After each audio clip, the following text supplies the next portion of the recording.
Halo semua, saya Fauzan Arafi dengan NIM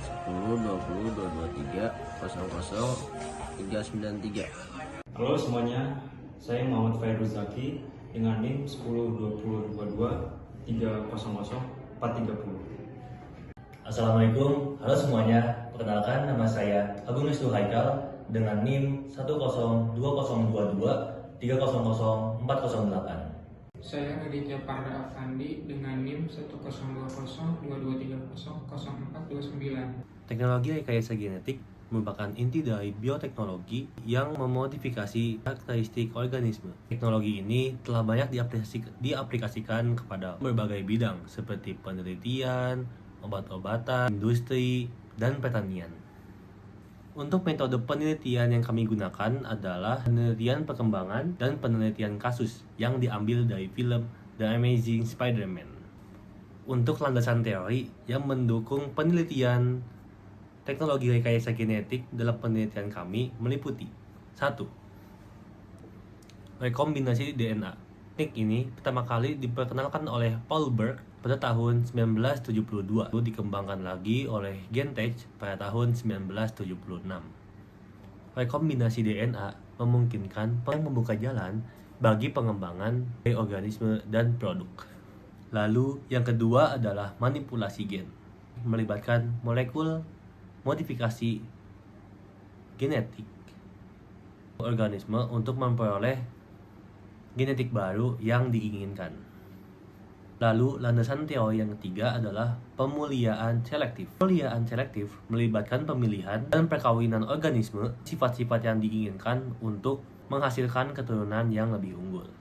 Dengan ketiga landasan teori ini, teknologi rekayasa genetik telah memberikan banyak sekali manfaat kepada manusia, seperti insulin rekayasa genetik, tanaman tahan hama, vaksin berbasis GMO. Namun, dalam pengembangannya diperhatikan aspek keamanan dan etika yang terkait dengan produk rekayasa genetika.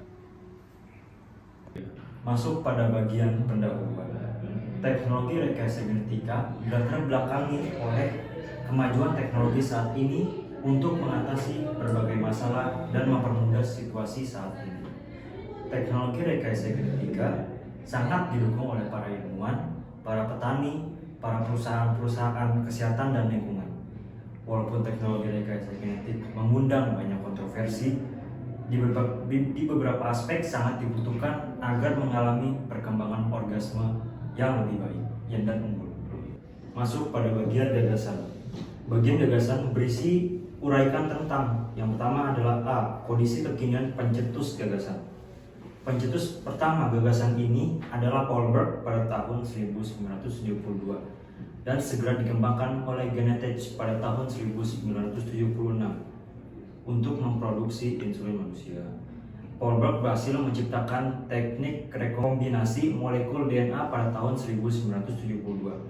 Ia berhasil menggabungkan DNA dari virus monyet ke virus lambda sehingga tercipta molekul DNA rekombinan pertama. Teknik ini dapat digunakan untuk memasukkan atau menghapus gen serta memasukkan DNA baru secara acak atau ditargetkan ke bagian tertentu dari genom. Teknik ini pertama kali dikomersialkan untuk menghasilkan insulin manusia pada tahun 1982. Selain itu, teknik rekombinasi DNA juga digunakan untuk meningkatkan kualitas produk pertanian sehingga memunculkan berbagai produk rekayasa genetika atau GMO atau yang bisa disebut genetically modified organism. Masuk pada bagian B, solusi yang pernah ditawarkan atau diterapkan sebelumnya untuk memperbaiki keadaan pencetus gagasan. Yang saya jelaskan ada 3. Yang pertama ada evaluasi dan analisis, kedua ada perbaikan metodologi, yang ketiga ada penelitian lanjutan. Yang pertama, evaluasi dan analisis. Pertama-tama, tim peneliti perlu melakukan analisis menyeluruh untuk memahami mengapa teknologi rekayasa genetik tersebut gagal. Yang kedua ada perbaikan metodologi. Setelah mengetahui penyebabnya, perbaiki metode dan teknik yang digunakan. Mungkin perlu mengidentifikasi atau memperbaiki kesalahan yang terjadi selama proses. Yang ketiga ada penelitian lanjutan. Berdasarkan hasil analisis, dapat diperlukan penelitian lanjutan untuk mengembangkan pendekatan yang lebih baik. Ini mungkin melibatkan pendekatan metode baru, pemilihan organisme target yang lebih sesuai, atau penggunaan instrumen laboratorium yang lebih baik. Seberapa jauh kondisi kekinian pencetus gagasan dapat diperbaiki melalui gagasan yang diajukan, dengan mempertimbangkan gagasan yang diajukan oleh Paul Berg dan perkembangan teknologi rekayasa genetik selama beberapa dekade terakhir. Perbaikan dan inovasi lebih lanjut masih mungkin dan diperlukan untuk mengatasi tantangan-tantangan ini. Pemerintah, lembaga penelitian, ilmuwan, dan komunitas ilmiah secara luas terus berusaha memperbaiki dan mengembangkan teknologi rekayasa genetik agar menjadi lebih efisien, aman, dan sesuai dengan nilai-nilai etika agar bisa menjawab pertanyaan bahwa teknologi tersebut dapat meningkatkan kualitas hidup manusia dan lingkungan. Pihak-pihak yang dipertimbangkan dapat membantu mengimplementasikan gagasan dan uraian peran atau kontribusi masing-masingnya. Pihak yang dipertimbangkan untuk membantu mengimplementasikan teknologi rekayasa genetik adalah peneliti di bidang bioteknologi. Peneliti di bidang bioteknologi bertanggung jawab untuk melakukan penelitian dan pengembangan teknologi rekayasa genetik untuk menghasilkan produk-produk unggul dan meningkatkan produksi pangan. Praktisi di bidang pertanian. Praktisi di bidang pertanian bertanggung jawab untuk mengimplementasikan teknologi rekayasa genetik dalam produksi tanaman dan peternakan. Ilmuwan di bidang hukum. Ilmuwan di bidang hukum bertanggung jawab untuk mengatur dan memperhatikan perkembangan bioteknologi di bidang pangan. Kontribusi dari pihak yang dipertimbangkan itu adalah melakukan penelitian dan perkembangan teknologi rekayasa genetik untuk menghasilkan produk-produk unggul dan meningkatkan produksi pangan. Mengimplementasikan teknologi rekayasa genetik dalam produksi tanaman dan peternakan. Mengatur dan memperhatikan pengembangan bioteknologi di bidang pangan. Menjaga keamanan hayati, keamanan pangan, dan keamanan pakan dalam pengembangan produksi rekayasa genetik. Melakukan pengkajian keamanan pangan sebelum produksi rekayasa genetik dilepas dan atau diedarkan di Indonesia.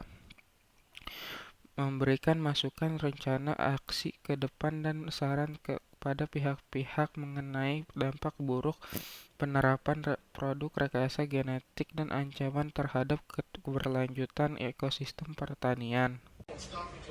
Langkah-langkah strategis yang harus dilakukan untuk mengimplementasikan gagasan sehingga tujuan atau perbaikan yang diharapkan dapat tercapai. Penelitian dan pengembangan. Tahap awal adalah memahami teknologi rekayasa genetik, memiliki organisme yang akan dimodifikasi, serta menentukan tujuan yang dicapai. Evaluasi risiko. Sebelum implementasi, risiko harus dievaluasi untuk memastikan keamanan bagi organisme yang dimodifikasi dan lingkungan sekitarnya. Pengujian dan validasi. Setelah evaluasi risiko, teknologi harus diuji dan divalidasi untuk memastikan bahwa tujuan yang diinginkan dapat tercapai. Regulasi. Pastikan bahwa teknologi mematuhi regulasi hukum, etika, dan lingkungan yang berlaku. Implementasi. Setelah persiapan sebelumnya, teknologi dapat diterapkan oleh produksi, distribusi, dan penggunaan. Monitoring dan evaluasi. Monitoring serta evaluasi berkala diperlukan untuk memastikan keberhasilan teknologi tanpa dampak negatif pada organisme dan lingkungan. Kesimpulan, rekayasa genetik adalah hasil buatan manusia, oleh karenanya dibutuhkan penelitian yang legal dan mendapatkan hak intelektual. Dengan implementasi kepada manusia maupun pangan dengan pembuatan insulin manusia dan penggabungan DNA, banyak manfaatnya. Rekayasa genetik dapat digunakan untuk menyembuhkan penyakit dan mempergunakan pengguna pangan dan tanaman. Namun juga dapat menimbulkan konsekuensi yang tidak diinginkan dan digunakan untuk tujuan jahat seperti di film The Amazing Spider-Man.